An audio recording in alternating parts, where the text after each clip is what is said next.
Eh bien, bonjour. J'ai envie de vous parler aujourd'hui d'une démarche à laquelle j'ai participé il y a maintenant quelques années pour la Banque nationale du Canada.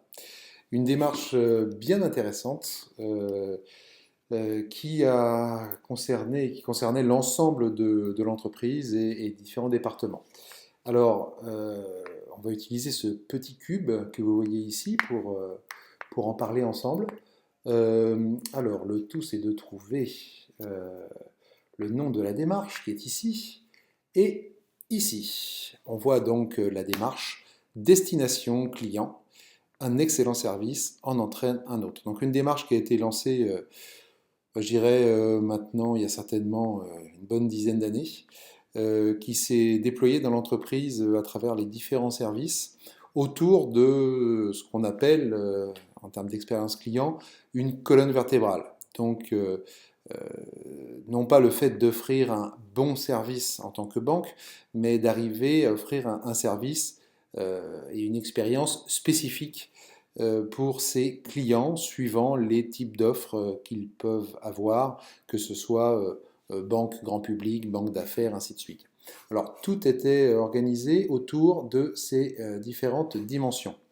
Donc ces dimensions, on les voit, des dimensions d'accessibilité, de rapidité, de fiabilité, de considération, de compétence, de prévenance, de facilité, de courtoisie.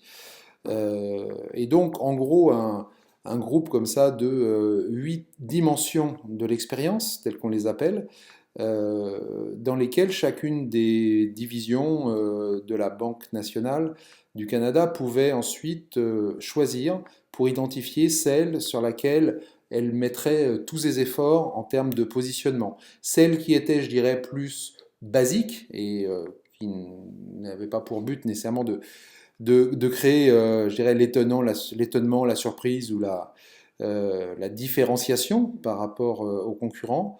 Donc, par exemple, on peut dire que, je ne sais pas, la fiabilité, c'est peut-être quelque chose qui paraît assez évident, donc plutôt une dimension de base qui, dans une banque, si on n'est pas fiable, il est clair que ça peut créer un certain nombre de problèmes et surtout beaucoup de réclamations.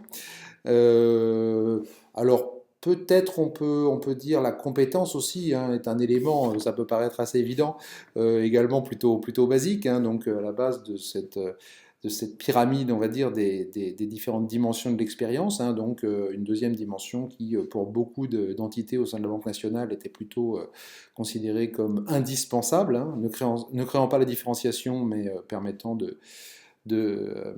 voilà, d'asseoir vis-à-vis des clients un service entre guillemets minimum. Et après, un vrai choix, suivant les entités, d'arriver à dire qu'est-ce que je vais mettre en avant, et spécialement tout en haut de cette pyramide des dimensions de l'expérience, qu'est-ce que je vais décider de mettre comme axe de différenciation, qui fait que les clients, après avoir vécu l'expérience, se diront c'est vraiment incroyable, mais vraiment, ils sont tellement, trois petits points. Donc, je prends par exemple la notion, la banque grand public. Voilà, donc,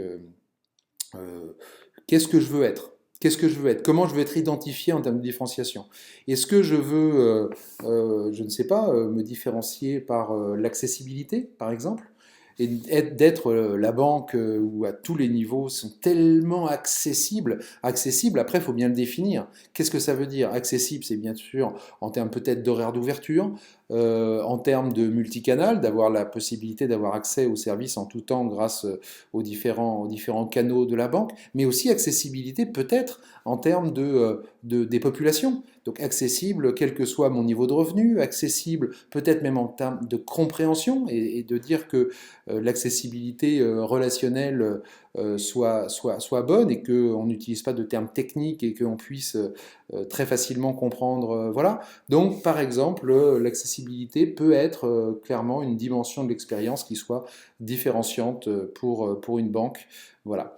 Donc, bien sûr, par souci de confidentialité, je ne vous dirai pas précisément les dimensions qui ont été prises pour les différentes entités, mais voilà, c'est quelque chose qui me semble assez intéressant de savoir dans une entreprise, bah, c'est quoi finalement mon set, comme on dit en bon français, de dimensions, et puis après, derrière, bah, quelle est la dimension de l'expérience sur laquelle je veux vraiment me différencier, et sur laquelle bah, je vais regarder l'ensemble de mes points de contact et des moments de vérité, et de se dire bah, comment je fais pour livrer cette dimension, pour être en destination client et livrer cet excellent service. Voilà, donc un petit témoignage et à bientôt. Au revoir.